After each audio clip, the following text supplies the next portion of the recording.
ஆங்கிலேய சாம்ராஜ்யத்துக்கு எதிராக 260 ஆண்டுகளுக்கு முன் மன்னர் போர் புரிய பயன்படுத்திய பரம ரகசியம்.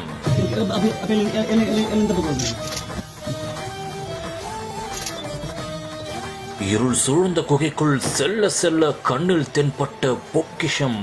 260 ஆண்டுகளுக்கு முன் மன்னர் பழசிராஜா இப்படித்தான் இருந்தாரா? குகைக்குள் செல்ல செல்ல கூஸ் பம்ஸ் ஆன வாரிசு. கேரள மாநிலம் கோட்டயம் மற்றும் மலபார் பகுதியின் மன்னராக 1753 ஆட்சி புரிந்தவர்தான் மன்னர் பழசிராஜா.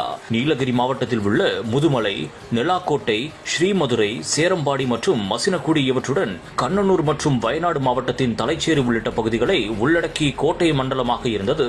ஆங்கிலேய அரசின் வரி வசூலுக்கு எதிராக குரல் கொடுத்தது மட்டுமின்றி ஆங்கிலேய அரசுக்கு எதிராக போராடியதால் மக்கள் அவருக்கு ஆதரவும் அளித்தனர். மேலும் ஆங்கிலேய படைகள் இவரின் கோட்டயம் அரண்மனையை சுற்றி வளைத்த போது அங்கிருந்து வயநாடு மலைப்பகுதிகளுக்கு இடம்பெயர்ந்து வயநாடு மற்றும் அதனை ஒட்டி அமைந்துள்ள நீலகிரி மாவட்டத்தின் எல்லை பகுதியான சேரம்பாடி ஆகிய பகுதியில் பழங்குடியினருடன் போர்த்தலங்கள் மற்றும் குகைகள் அமைத்து கொரில்லா போர் முறையையும் பயன்படுத்தினார் பழசிராஜா.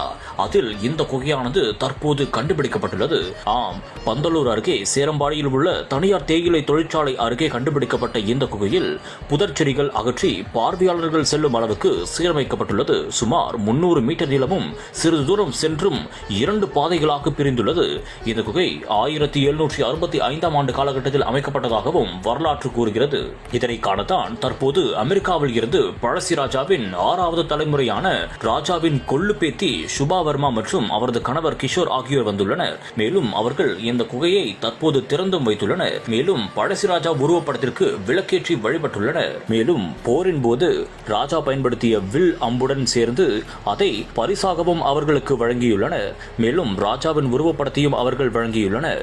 இந்த ஒரு காணொளி தற்போது சமூக வலைதளங்களில் வைரலாக பரவி வருகிறது. பாரம்பரியமான KTV true value groundnut oil.